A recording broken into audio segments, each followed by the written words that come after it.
안녕하세요, 만입니다. 이 영상을 찾아보시는 분들이 어떤 분들일까 하고 생각을 해보니까 디지털 드로잉 도구를 구입하려고 하는 분들이 아닐까 싶었어요.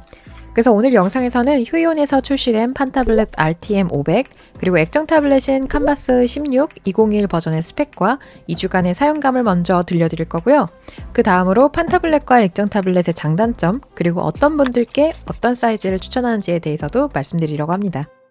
너무 개인적인 의견도 될지도 모르기 때문에 판타블렛과 액정 타블렛을 짧게는 1년에서 6년 넘게 사용해본 제 주변 지인 15명 정도에게 의견을 물어보았고요. 처음 구입할 때 사용감 그리고 사용한 지 좀 지났을 때의 사용감의 인상이 달라지기 때문에 혹시 또 다음에 타블렛을 구입하게 된다면 어떤 점들을 고려해서 구입할지에 대한 의견도 모아서 이번 영상에 담아보았습니다. 그래서 디지털 드로잉 도구를 무엇을 살지 고민이 되신다면 이 영상을 끝까지 봐주세요. 먼저 이번에 출시된 RTM500 칸바스 16 2022를 6월 5일에 배송받아서 두 제품 모두 2주 넘게 사용을 해봤는데요.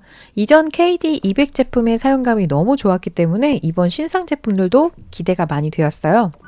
사용감에 앞서서 스펙을 빠르게 보고 갈게요.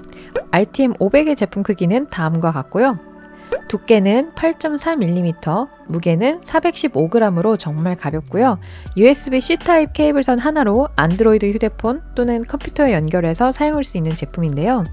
사이즈는 직접 사용해보니 집에서 사용하기에도 좋고 외출해서 사용하기에도 부담이 없는 사이즈였어요. 펜은 요새 출시되는 타블렛 제품들이 대체로 그렇듯 충전이 필요 없고 압력 감도도 8192 레벨로 사용감이 좋았습니다. 그리고 펜의 반응 속도 역시 좋았어요.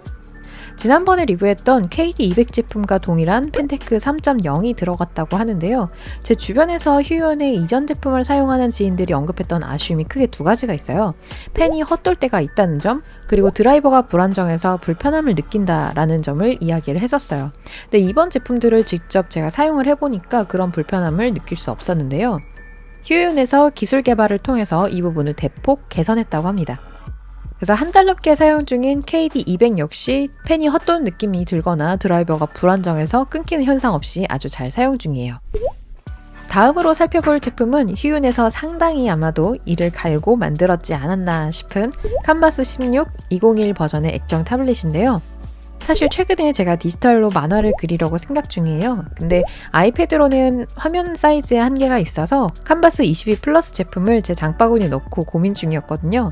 그래서 개인적으로 칸바스 시리즈의 사용감이 정말 궁금했습니다. 제품의 구성을 먼저 볼 건데요. 박스를 열면 본체가 보이고요. 전용 스탠드가 있어요. 바닥에 놓고 사용하는 것보다 훨씬 편리할 것 같고 전용 스탠드를 별도로 구입해야 하는 경우는 별도의 비용이 들잖아요. 그래서 이 점도 굉장히 마음에 들었습니다. 드로잉 장갑과 드라이버 설치 및 사용 설명서가 들어있고요. 3-in-1 그리고 C2C 케이블, USB 연장 케이블이 들어있고 파워 어댑터가 들어있습니다. 여러분이 만약에 일체형 모니터나 노트북을 사용 중이시라면 C2C 케이블 하나로 연결이 가능하다는 점 역시 아주 좋았습니다. 펜대를 열면 10개의 여분 펜팁이 보이고요. 봐도 예쁜 이 디지털 펜이 보입니다. 구성은 이렇게 끝이고요. 구성을 이렇게 살펴보았으니까 이제 2주간의 사용감을 말씀드려 볼게요. 제가 액정 타블렛에서 가장 중요하게 여기는 점이 크게 4가지가 있는데 크기, 색감, 발열, 라미네이션입니다. 4가지로 꼽은 이유는 각자의 작업 환경에 따라 맞는 크기가 있고 색감은 설정을 만져서 조정이 가능하다고 하지만 조정하는 것만으로는 한계가 있고요. 발열은 심할 경우 오랜 작업을 피하게 되기 쉽기 때문에 그렇고요. 화면과 펜 사이의 거리가 멀 경우에는 정확도가 좀 떨어지기 때문에 라미네이션 기술이 들어가는지를 마지막에 보는 거예요. 이 4가지 측면에서 칸바스 16은 대체로 만족스러웠는데요. 먼저 사이즈는 여러분의 그림체가 심플한 편이라면 이보다 작은 크기도 괜찮지만 제가 지금 그리는 정도의 밀도의 그림을 자주 그리시는 분들이라면 16인치 이상의 제품이 이상적이라고 생각해요. 거거익선이라는 말이 괜히 나오는 게 아니거든요. 두 번째로 색감은 칸바스 다른 후기 영상에서 색이 쨍하다는 의견이 대부분이라 받아보기 전까지는 사실 다소 걱정을 했었는데요. 제가 사용하는 아이맥과 비교를 했을 때 거의 비슷했고 미세하게 붉은빛을 띄어서 색감 조정을 해서 사용하고 있습니다. 하지만 여러분이 사용하는 휴대폰도 브랜드와 기종에 따라서 모두 색감이 다르게 보이듯이 여러분이 어떤 액정 타블렛을 사용한다고 해도 결국은 마지막에 데스크탑이나 노트북에서 보정을 해야 될 거예요. 다만 눈에 띄게 색감이 한쪽으로 치우쳤다거나 너무 뿌옇지는 않은지, 그리고 모니터에서 색감 조정을 해서 보완이 가능한지를 체크해 보시는 게 좋습니다. 참고로 칸바스 16의 색감 조정은 왼쪽의 프레스키 배열 중 중앙에 2개를 꾹 누르면 조정이 가능합니다. 세 번째로 발열은 제가 하루에 10시간도 넘게 이 액정 태블릿을 혹사시키면서 사용을 해봤는데요. 1시간에서 3시간까지는 발열이 전혀 없었고요. 4시간이 넘어가면서부터는 오른쪽 윗부분이 미지근과 뜨끈 사이로 발열이 느껴졌습니다. 액정 타블렛과 발열은 뗄래야 뗄 수가 없는 관계이기 때문에 우리가 생각해야 될 부분은 얼마나 심한지, 그리고 어떤 부분에 발열이 있는지를 고려를 하면 좋을 것 같아요. 저는 개인적으로 아이패드가 2시간만 넘겨도 화면 전면부가 뜨거워져서 약간 난로를 만지는 기분이거든요. 그래서 칸바스 16 정도의 발열은 뭐랄까 좀 귀여운 정도였어요. 그리고 오른쪽 윗부분이라 저는 그릴 때 지장이 없었는데요. 다만 발열에 아주 민감한 분들이라면 직접 테스트를 해보거나 구매를 고려를 해보셔도 좋을 것 같아요. 마지막 라미네이션 기술인데요. 제가 오랜 디지털 드로잉 도구가 아이패드이다 보니까 이 아이패드를 기준으로 생각을 하게 되는데, 사실 아이패드의 라미네이션 기술은 거의 깡패 수준이거든요. 그래서 여기에 비교하면 웬만한 액정 타블렛은 나만 할 수가 없어요. 그래서 라미네이션 처리가 되어 있다고 해도 저는 솔직히 기대를 하지 않았는데요. 하지만 사용해 보니까 화면과 펜 사이 유격이 거슬리지 않아서 정말 이 기술력에 좀 놀랐습니다. 그리고 이 4가지 외에도 조금 더 사용감을 말씀드려보자면 화면비가 16대 9 비율이에요. 그래서 아이패드보다 가로가 좀 넓은 비율인데요. 그렇다 보니 클립 스튜디오나 포토샵에서 직접 작업을 하는 공간이 좁지 않아서 좋았습니다. 아이패드 화면비가 4대 3인데요. 둘이 비교해보면 좀 차이가 보이시죠? 그리고 화면에는 저반사 필름이 처리가 되어 있어서 얇은 종이질감 필름을 붙인 것 같은 약간 사각사각하는 느낌이 들어요. 그래서 사용감도 좋고 빛 반사로 인한 눈피로 걱정도 좀 덜었어요. 그리고 무게도 1.29kg로 얇고 가볍기 때문에 백팩에 넣고 다니기에도 충분했어요. 자, 이렇게 새로 나온 휴이온 칸바스 제품의 사용감을 들려드렸고요. 이 다음으로는 판타블렛과 액정 타블렛의 장단점, 그리고 추천하는 대상, 크기에 대해서 알아볼게요. 먼저 판타블렛은 쉽게 비유하자면 마우스하고 비슷해요. 작업 영역 안에서 마우스를 펜으로 바꿔서 쥐고 그리는 개념으로 이해하시면 편한데요. 작업물을 내 눈으로 이렇게 직접 보면서 그리는 게 아니라 눈은 모니터를 향하고 손은 타블렛 위에서 그리다 보니까 액정 타블렛에 비해서는 적응 기간이 오래 걸리는 편입니다.